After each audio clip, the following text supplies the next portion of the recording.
Hello. Hello. Good afternoon. Good evening. My name is Xanthi Hondru-Hill. I am from Nausa, Greece, and I have lived in many different countries in Europe. I've lived in Germany for a long time. I lived in England with my husband when we started living together, and we lived in Holland, and we crossed over to Belgium at some point, and now I live back in Greece, and I'm writing poetry since a very early age, since my teenage years. I had great inspiration from my grandmother, who was reading poems to me every morning. That was a ritual. And I have a poem about her in which I describe that. So I'm going to read to you today from partly from my book, which is called Lost Spring, and it is available on Amazon. So you can check that out. And I will also read a few poems here and there from different collections, like from Beyond the Language, which is from the editor Misna Chanu. It was published in India, and it has many beautiful poets in it. I featured in this one 14 Greek poets with their poems, which I translated to English. Amongst them are several very important poets from Greece. Let me find my list. It is Christos Toumanidis, Spiros Kyoses, Dimitris Kraniotis, Miltiadis Dovas, Dimitris Papastergiou, Titos Patrikios, Fania Athanasiadou, Kula Adaologlu, Maria Latsari, Elsa Cornetti, Pertha Kalemi, and Georgia Koloveloni. So two which are really big and very important poets are Dimitris Kraniotis, who is very successful in Greece and abroad, and the other one who is also very successful is Titos Patrikios. He is the oldest alive poet, Greek poet, and he has lived abroad many years in exile in France. So I was very happy to feature his poetry in this one.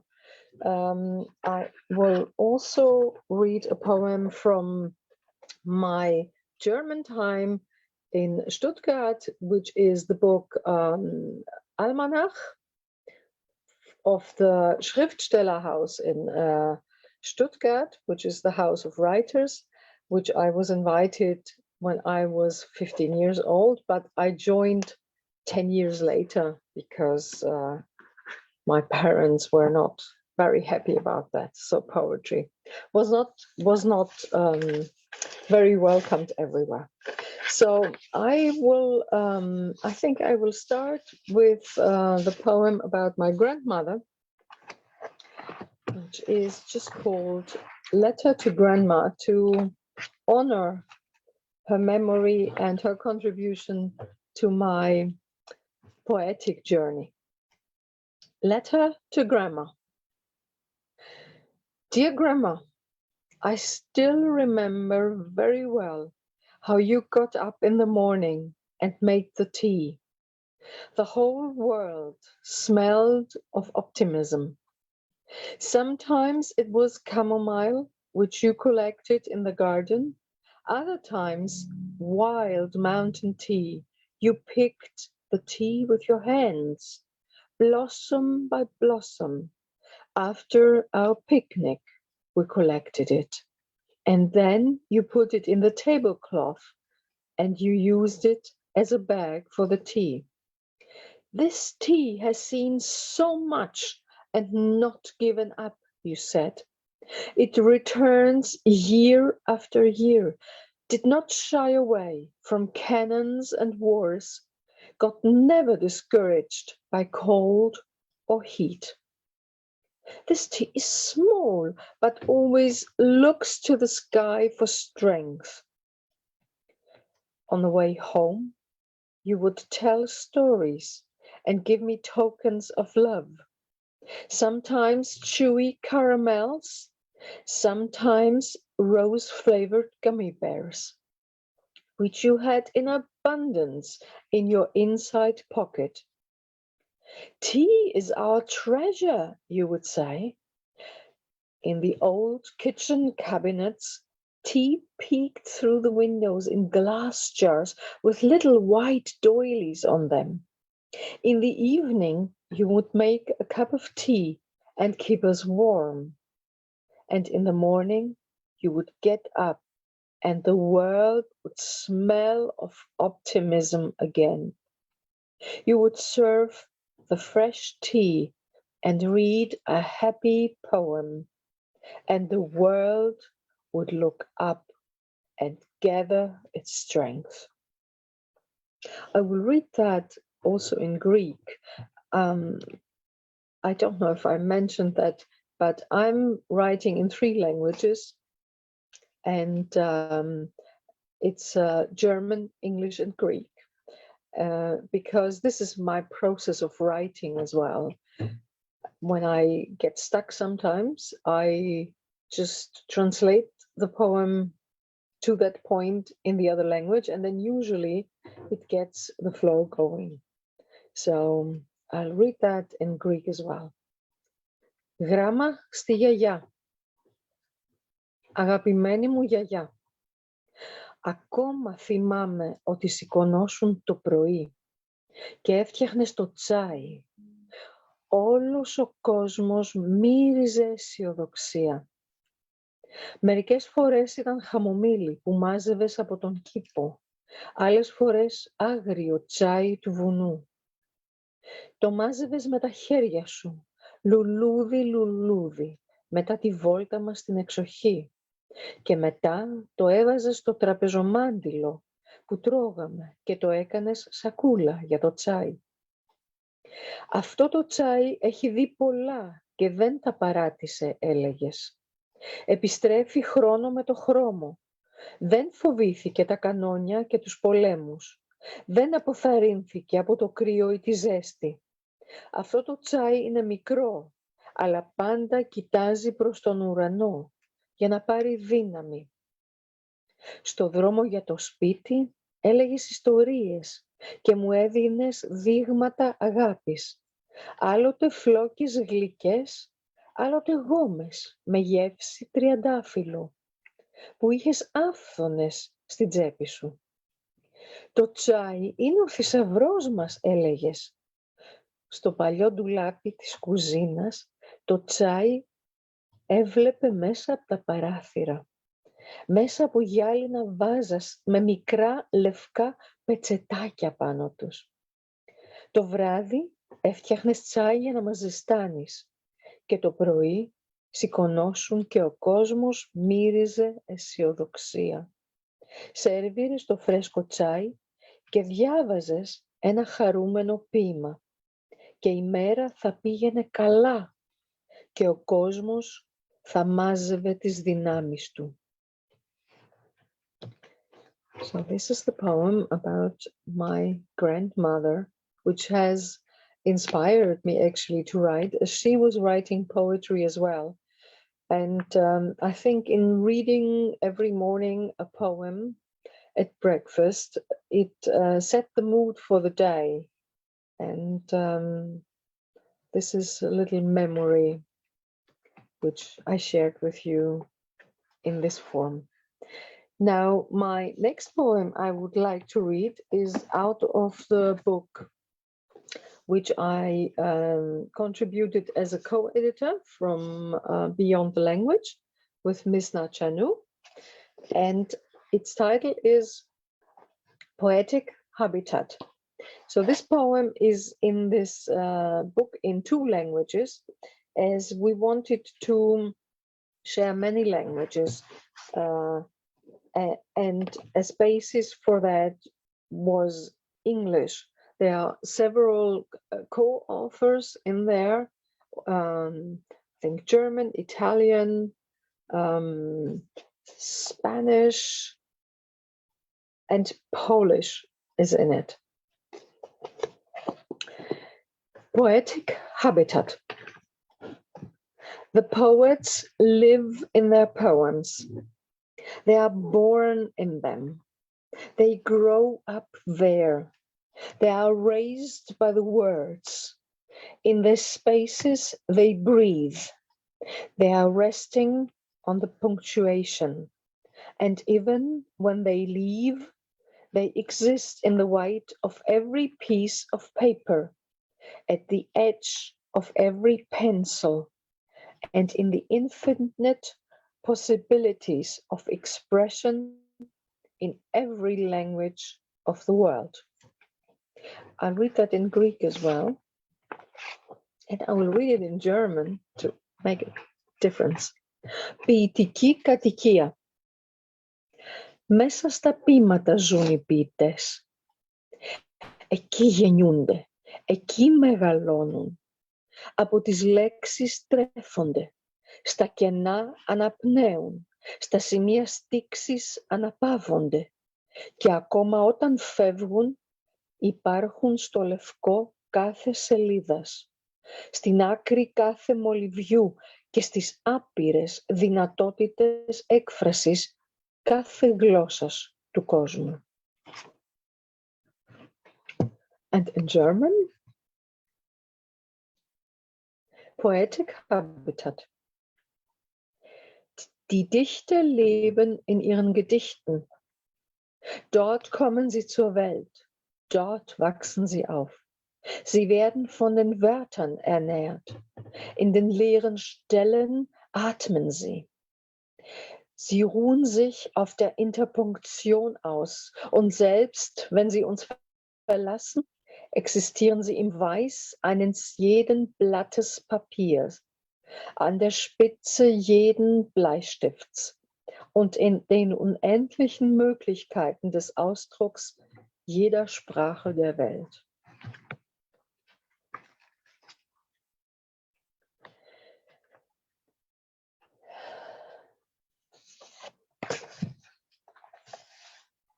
Now I will read a poem out of my book, which is published on Amazon, and it's called Lost Spring. And this is the engraving, which is also done by me, and is the cover for the book.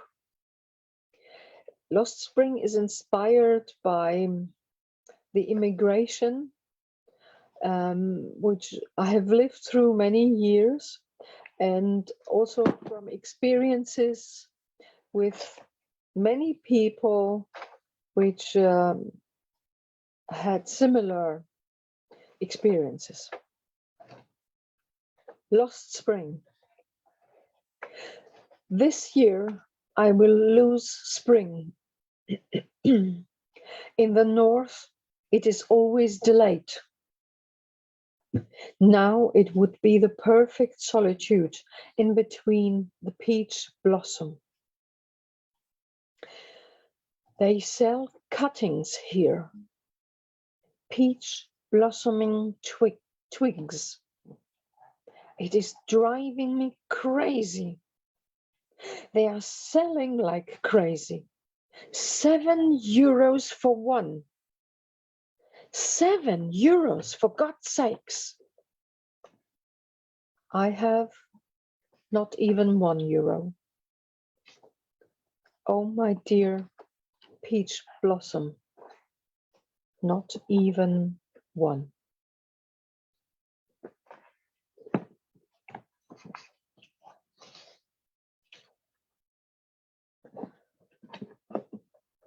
And I'll read another one. Order.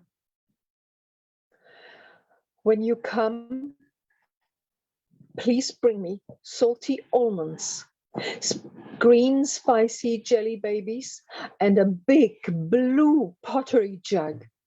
And from the baker, bring me the crumbs of his optimism.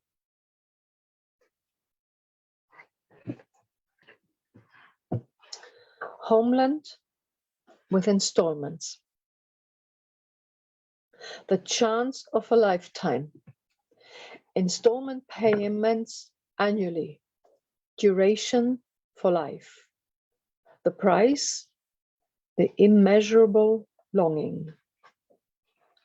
Now this poem is featured in the almanac of the Stuttgarter Writers' House, and I have to say that it made such big waves because the word homeland was for many, many years not welcome in Germany because it had such a bad connotation with the past Nazi Germany. So as I wrote this poem, many more poets started to write poems about homeland, and it ended up to make such big waves that the county of Baden-Württemberg made a publication with very beautiful pictures from around Stuttgart and from the center, so that people could actually start loving the country they lived in. And I'm quite happy about that. In German. Heimat auf Raten. Das Angebot des Lebens. Jährliche Tilgungsraten. Laufzeit lebenslänglich. Der Preis die unbezahlbare Sehnsucht. And in Greek,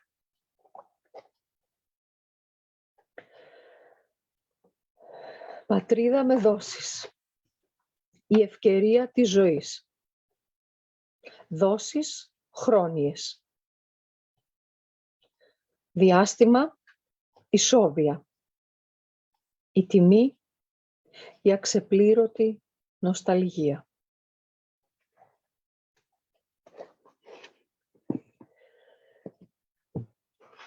Now,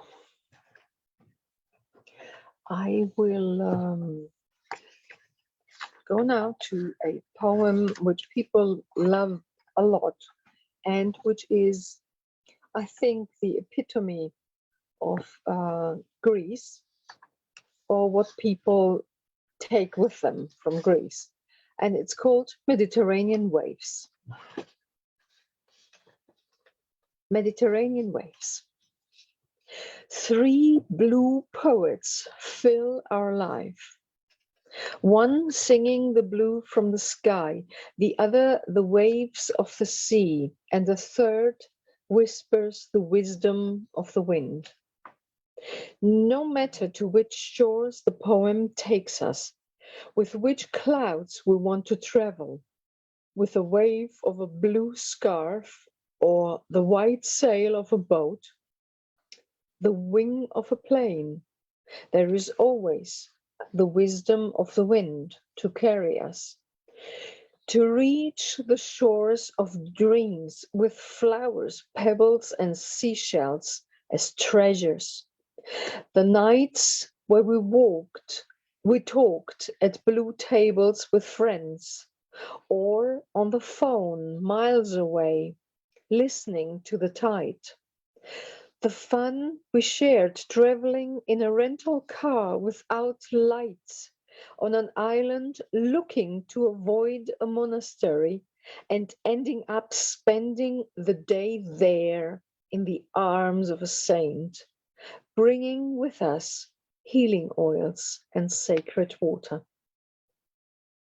The paintings we discovered in the small museum, in our faces and on the street corners, looking down to the sea, feeding a foreign, hungry artist at the little coffee shop by the seaside.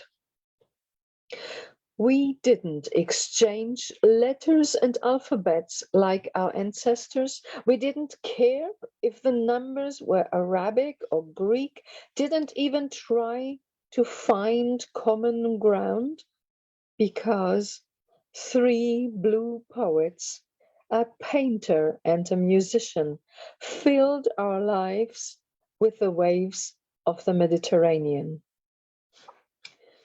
Now I will read that in Greek as well, and if you allow me, also in German. I think I do have the time for that. Μεσογειακά κύματα. Θα σας διαβάσω ένα ποίημα το οποίο αγαπήθηκε πάρα πολύ και είναι και σε συλλογές στο εξωτερικό, όπως στην ανθολογία του Ashraf και στην Αμερική, στη συλλογή για τα μεσογειακά, για τα ποίηματα γύρω από την Ελλάδα.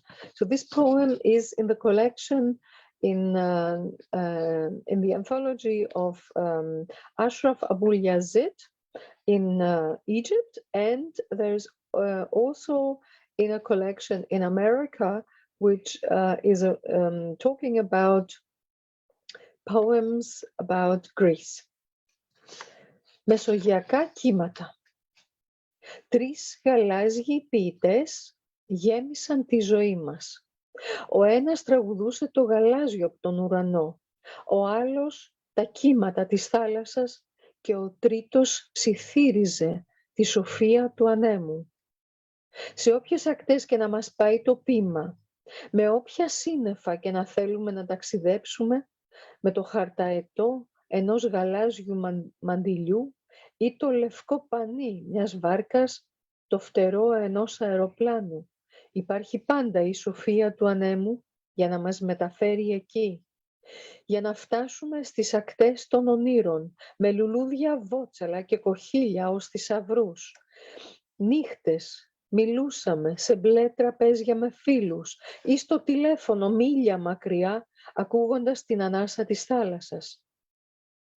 Η χαρά που μοιραστήκαμε ταξιδεύοντας σε ένα νοικιασμένο αυτοκίνητο δίχως φώτα, σε ένα νησί που προσπαθώντας να αποφύγουμε ένα μοναστήρι, καταλήξαμε να περάσουμε τη μέρα μας εκεί στην αγκαλιά ενός Αγίου, φέρνοντας μαζί μας θεραπευτικά έλαια και αγιασμένο νερό.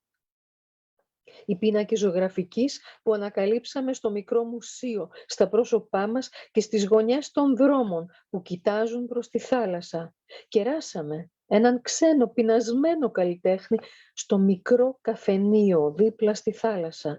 Δεν ανταλλάξαμε γράμματα και αλφάβητες όπως οι προγονείς μας. Δεν μας ένοιαζε αν οι αριθμοί ήταν αραβικοί ή ελληνικοί. Δεν προσπαθήσαμε καν να βρούμε κοινό έδαφος. Γιατί τρεις γαλάζιοι ποιητές, ένας ζωγράφος και ένας μουσικός γέμισαν τη ζωή μας με τα κύματα της Μεσογείου. And as a last poem, I will read the poem for my daughter, which is called Unexpected Collection. I collected sun, mountain, and seas from the universe to make your dowry. I went to talk to the nights so that the stars will write your future bright. I sat down to hear the sound of the flowers, the colors of the birds, so that your life will be full of beautiful shades. But when I heard the sound of your microscopic heart, my life was filled with music, color, and light. So I don't know if we have more time. If not,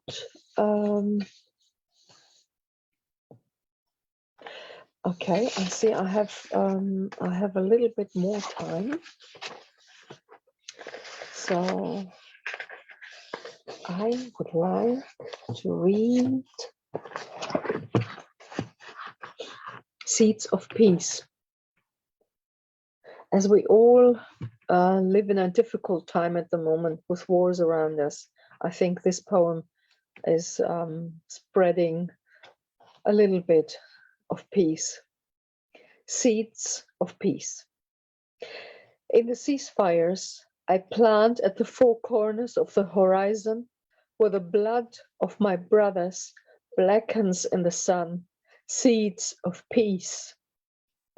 In the ceasefires, I light the candles to light the paths of the spirit traced and lived by Gandhi. In the ceasefires, I open the door to strangers to come and share bread, water, roses. In the ceasefires, I build with my hands the dreams of children of the whole world. In the ceasefires, I touch the hearts of those around me to erase the pain of the past, to join together, to become a circle, to become dance, joy, song. In the ceasefires, I plant the seeds of my lyrics to speak in the tongues of the world, to become an eternal hymn of peace. Thank you. Thank you, the fertile brains. Thank you, Kuma Prasanna, who was on the other side, guiding the whole session. Thank you all for watching. See you soon.